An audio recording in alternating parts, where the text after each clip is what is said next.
Good day everyone. We are from Group 4 and we were going to tackle about Robert's Take Congruency Contingency Evaluation Model. To start our discussion, let me first introduce to you Robert Stick, the man behind this curriculum. He was born in 1992 at Adam, Nebraska. He is one of the professor of Emeritus of Education at the University of Illinois. He studied classroom experience, institutional practices, personal interactions, and context. To define some significance term in our lessons, evaluation is a systematic and intentional process of gathering and analyzing data. Congruency is the degree of alignment between of what was desired and what was actually observed and achieved. Contingency is the relationship between one variable and another. This evaluation model is based on matching what has been planned, the desired outcome, and what has actually occurred or the actual outcome. Congruency Contingency Model in 1988, Stick's model of curriculum is an evaluation process that looks at the development of the curriculum. This evaluation model compares the developed curriculum with what actually happened in the classroom. So, according to Robert Stake, curriculum evaluation is not complete without these three categories of data. And these are the antecedent, transaction, and outcome. So, the first category of data is antecedent.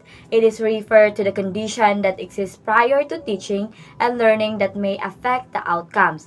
This includes the profile of both students and teachers and also the performances records of the student. Grades, attendance, scores, discipline, psychological profile, and previous achievements are included in student profile. So in the teacher profile, it includes their years of experiences, educational background, and also their performance rating. Aside from student and teacher profile, the learning environment and also the tradition and values of the institution is also considered as an antecedent. So the second categories of data is transaction. These are transactions that occurs between teachers and student and their fellow student and curriculum materials, and student and educational environment.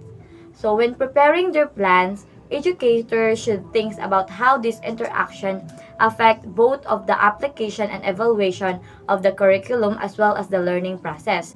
And the last categories of data is outcome. These are the result and impacts of the curricular implementation on student, teachers, administrators, and the community.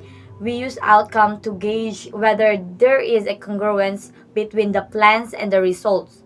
So some example of outcomes are student achievement, student skills and attitude, influence and action of administrator, impact on teachers, competence, and performances. There are 6 terms broken down into 2 groups of 3 that we need to know in order to understand Stake's model, and they are as follows. In the developmental stage, potential, prerequisites, potential curriculum, and potential results. In the evaluation stage, the prerequisites applied in context, evaluation of operational curriculum, and actual results. Prerequisites is another way of saying before, or the state of the context before the intervention of teaching. This includes students' attitude, motivation, prior academic performance, teacher characteristics, and more. In the developmental stage, the teachers need to identify what are some potential prerequisites that may impact learning. In the evaluation stage, the evaluators determine what prerequisites actually impact the curriculum. In other words, there is a comparison of what is anticipated and what actually was the case in terms of the prerequisites. Potential and operational curriculum. Potential curriculum is the dream that is developed. It includes everything that the teachers want to do. The operational curriculum is what was actually used. There is a normally discrepancy between the two, as it is difficult to cover all of the material used of all the activities. While on the other hand, the evaluation will examine the difference between these two aspects of curriculum as another criterion for assessing the quality of the curriculum. Potential versus actual results.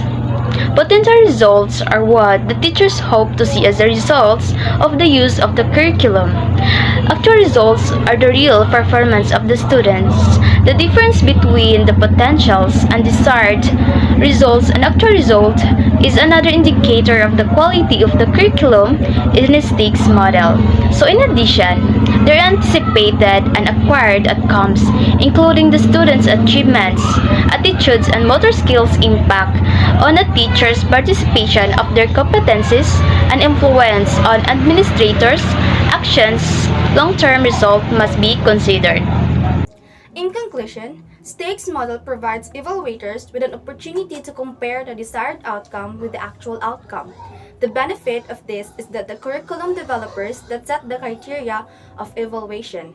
All the evaluators to do is determine if the curriculum performed in a manner that is consistent with the ideas of the developers.